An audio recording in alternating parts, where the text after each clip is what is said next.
Jazzcast Pros. I may be processing the sense of loss that I didn't allow myself to process when I wasn't able to walk well, because I still had to keep moving on, right? Like, I'm living this life. I have amazing friends that are willing and have been helping me out, but it's me here in this space by myself. And, what does that look like? I know I didn't let myself really consider what paralysis might look like or what a long-term disability may look like in my life. Today, I'm gonna take some time and think about it and try and identify the attachment to the thing in real life.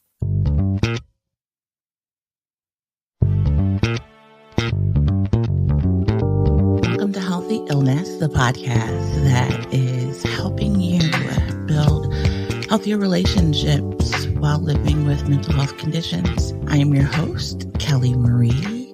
It's been a while since we've been together. Today's podcast is impromptu. We're going to talk about this sense of loss that I've been feeling. It's been a couple of months since I've recorded anything, and that's because I was dealing with some health issues, and I have like 5 podcasts already planned out that I sat down with Jazz and sketched everything out. Like, I'm prepared, I'm ready.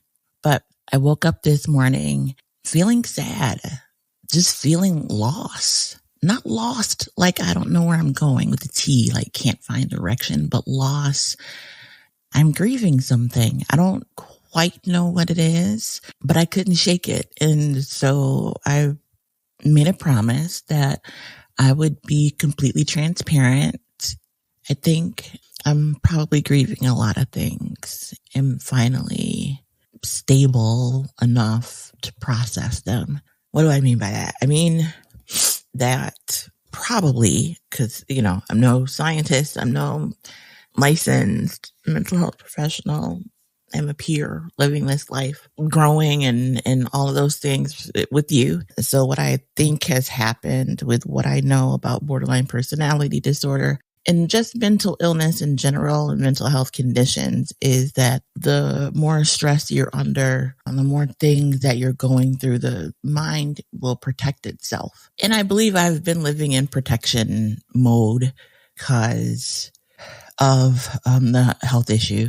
I had back surgery, and so I'll go into all of that in another podcast, but I've had to deal with everything from will I lose the ability to walk to not being able to do basic things for myself or in my home. And it's catching up, like it's compiling on top of each other, and there's shit everywhere. I just need, I need some space. If I could blink my eyes and get rid of everything except my plants and a comfy place to sit and sleep, I think that would be ideal. I don't know what to do that will make the feeling go away. And it's not that I want it to go away. I want to process it. I want to know where it's coming from. I want to be able to identify what I've lost. And so I'll work on that. Maybe I'll go for a walk or throw some stuff in the garbage. I don't know.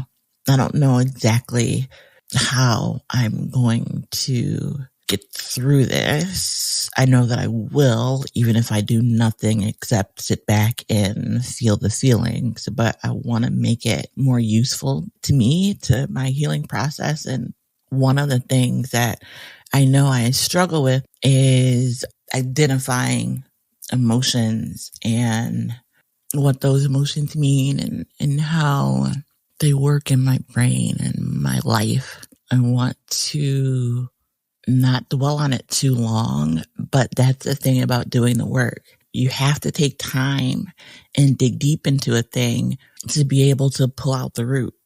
Like, I could throw on some happy music and be good to go, but without discovering where the loss is coming from or what is attached to it's going to come back. It's going to resurface, and it's probably going to be today. So instead of having this day of highs and lows, I'm going to take some time and think about it and try and identify the attachment to the thing in real life, IRL.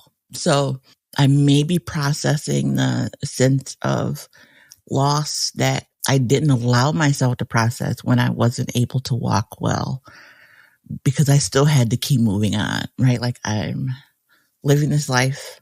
I have amazing friends that are willing and have been helping me out. But I mean, all in all, it's me here in this space by myself. And, what does that look like? And I don't think I know I didn't let myself really consider what paralysis might look like, or what a long-term disability may look like in my life. I began looking for another place to live because I have stairs here, and I know long-term I wouldn't be able to live in a place with stairs.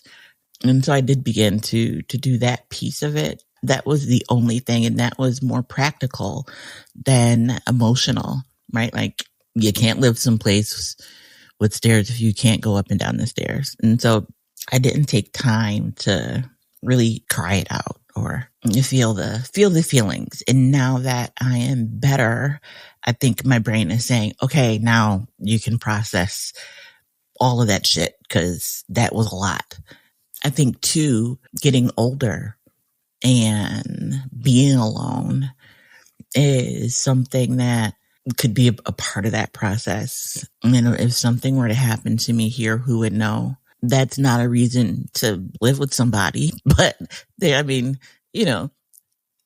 pluses and minuses to every situation. Yeah. So it's a lot. Looking at relationships and asserting myself and asking for the things I need. I'm going to go into detail on that in another episode.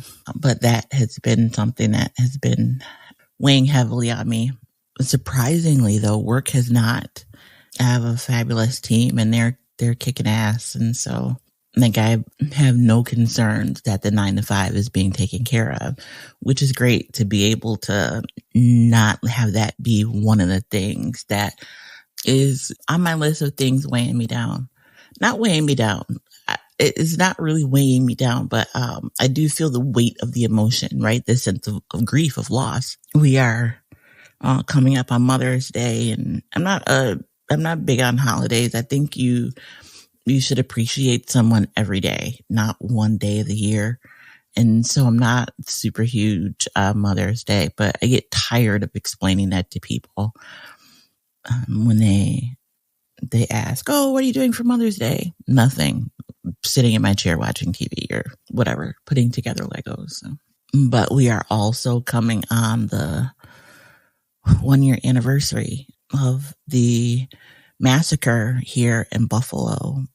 And I don't feel a direct loss there. I didn't lose anyone in the massacre, but the weight, and that is weighty, of being Black in America and knowing that the systems that were set up to oppress a group of people created the environment for someone to just kill a bunch of folks because they were Black.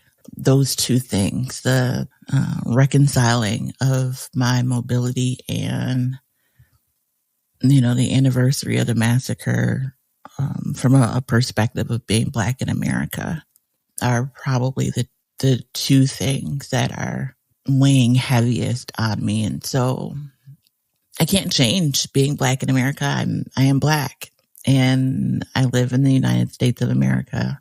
Like, that's a thing. And so I know that it takes time for systems to change, and we are in the midst of making those changes. So it's not something I'm going to see in this lifetime. I think reconciling that with myself, yeah, that's a little tough too. And so what does that mean? Navigating life, navigating mental illness, like even that, like, is my mental illness a mental illness or just a natural reaction to the life that I live and the stressors around me? I don't have the answer to that, but there is a part of this journey and this process that I believe you come to a point of acceptance, which allows you to still find joy when there's nothing to really be joyful about. You have to find it. And it can be in the smallest things, in a plant leaf, in a blade of grass. It doesn't have to be in eradicating these huge systems of oppression that most people don't even realize exist. And so I know that my brain will not hyper focus, but try and just process things and find paths forward to make all of the things better. And better is relative, right? Like if it were 100 degrees yesterday and 95 degrees today, in 5 less degrees, but it's still hot as hell. So better doesn't necessarily mean worked through or finished or complete or livable. So there's that. Greetings, everyone. My name is Rob. Yes, I am the host of Father Torch. I would like to take this time to invite you in my discussions on very, very important topics of being a Black and brown father in today's society. Being a parent, the other parent, we face trials and tribulations too. We have worries, we have feelings. Here at Father Torch, we promote the advocacy of being the dad you wish you had. Join me at fathertorch.com. Our podcast today did not answer any questions, or I didn't give you any lists. I didn't come to any conclusions or give you a path forward for making your life better. I don't know. There's a question there and there's the answer there, and you're smart. I know you hear it and you'll figure it out. So thank you for listening. Thank you for always being there. Thank you for reaching out for your concern. I appreciate it. There's a series coming up. Not really a series, but, Jazz and I did sit down and map out in the next couple of episodes. So I'm going to get on those and get back to living this life with a healthy illness. Up next on Healthy Illness Podcast, I'm going to dive into all of the lessons that I've learned through this process of back surgery and healing and recovering and advocating for self and what the healing process looks like. So it should be pretty interesting. I'm looking forward to sharing that experience and those lessons with you. So again, until the next time, I am your host, Kelly Marie. You have been listening to Healthy Illness Podcast, the podcast helping you to build healthier relationships while living with mental health conditions, right here on your favorite podcasting platform and on the Jazzcast Pros Network.